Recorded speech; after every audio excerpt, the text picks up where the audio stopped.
और आप अगर ये कहते हैं कि आप लोगों पे पर्चे कटाएंगे, तो हम ये ऐलान करते हैं कि हम हर उस शख्स के साथ खड़े होंगे जिसके ऊपर आप पर्चा कटाएंगे। आप कहते हैं मुझे हाथ लगा के दिखाओ, हम आपको कहते हैं आप किसी भी एक वोटर को उस हल्के के हाथ लगा कर दिखाइए। ये गुंडागर्दी नहीं चलेगी, ये उनकी फैक्ट्री नहीं है, ये वोटर हैं, उनके मुलाजमीन नहीं हैं कि अता तारड़ साहब के कहने पर वो जहां कहेंगे वो डर के वोट डाल देंगे। ये एक जागीरदाराना और सरमायाकाराना सोच है और ये उस सोच का मुजाहरा कर रहे हैं और वोटर इसको देख लें। ना बिलावल साहब कहीं जा रहे हैं, ना बिलावल साहब के बड़े कभी कहीं गए हैं। ये तो आप लोगों का शेवा है कि मुश्किल में पार्टी को छोड़कर पतली गली से राह फरार अख्तियार कर ली जाए।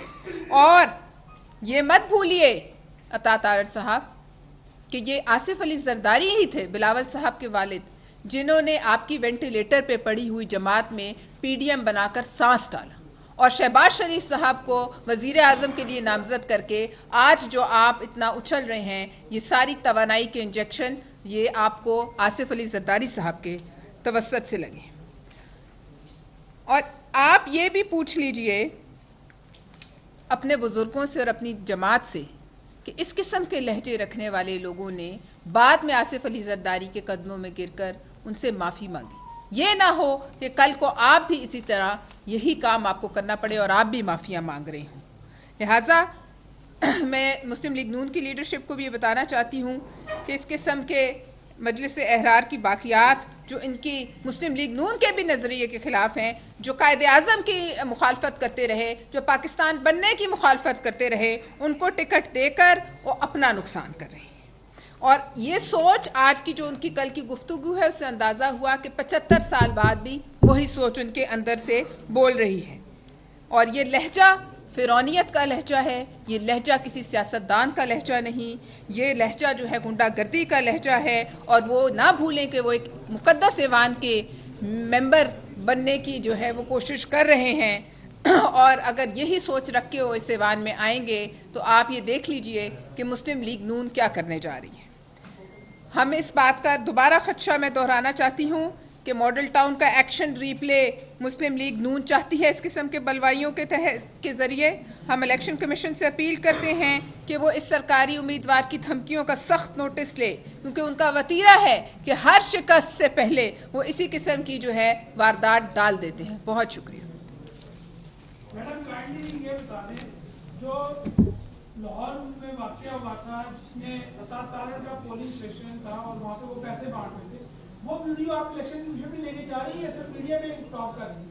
हमने वो जब मीडिया में कोई चीज़ रिलीज़ हो जाती है फिर इलेक्शन कमीशन उसका नोटिस ले लेती है और उस वीडियो का जहाँ तक मुझे इल्म है इलेक्शन कमीशन ने नोटिस ले लिया है। और जो अता तारड़ साहब दंदनाते फिर रहे हैं और लोगों के कैंपों में जा रहे हैं और वहाँ से लोग अगवा कर रहे हैं, उसका भी नोटिस लिया है। उम्मीद है कि वो इस पर कोई एक्शन भी लेंगे। अच्छा, आपने कहा कि जरदारी साहब ने एक वेंटिलेटर पर पड़ी हुई जमात को जगाया या उसको उठाया, तो आप ये बताइएगा एज ए पीपल्स पार्टी की रहनुमा क्या ज़रूरत है आसिफ अली जरदारी को, जब आपको पता है कि वो आपके एक सियासी मुखालिफ हैं, माजी में वो क्या कर चुके हैं, तो ऐसी क्या मजबूरी थी पीपल्स पार्टी की जो वेंटिलेटर पर पड़ी हुई जमात को आपने जो है उनको सांस दी और वो उठी और फिर अब आप आमने सामने क्या कहेंगे? देखिए, सियासी मुखालफत जो है वो एक जगह है, मगर कौमी मफाद पर सियासी मुखालफत को हावी नहीं हो जाना चाहिए। और ये आसिफ अली जरदारी साहब का हमेशा का यही फ़लसफ़ा रहा है। उस वक़्त कौम की ज़रूरत थी, उस हालात की ज़रूरत थी कि उस हुकूमत को चलता किया जाता और उसके लिए इनसे हाथ मिलाए गए।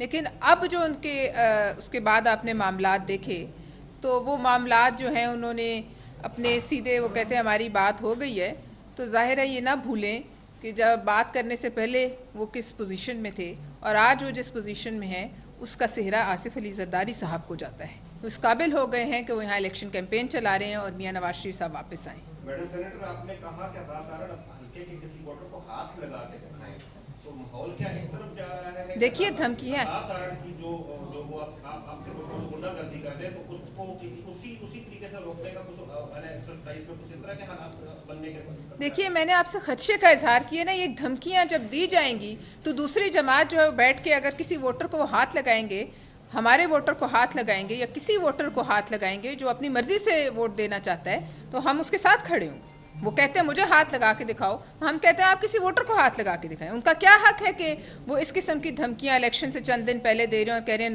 9 फरवरी भी आएगी। 9 फरवरी आएगी तो हम देख लेंगे, हम भी यहीं होंगे, हम भागने वाले नहीं हैं। मैडम ये क्या कहेंगे कि नून लीग जब मुश्किल में होती है तो उसका जो हाथ है वो पाँव पे होता है, जब मुश्किल से निकल सच है तो उसका हाथ गर्दन में आ जाता है, तो ये क्या ये पीपल्स पार्टी माली से नहीं, देखिए उस वक़्त के हालात और वाक़यात, ये बात सच है, ये हक है, लेकिन उस वक़्त के हालात इस बात के मतकाजी थे कि हम कौमी मफाद के लिए ये हाथ जो है थोड़ी देर बर्दाश्त कर लें। शुक्रिया।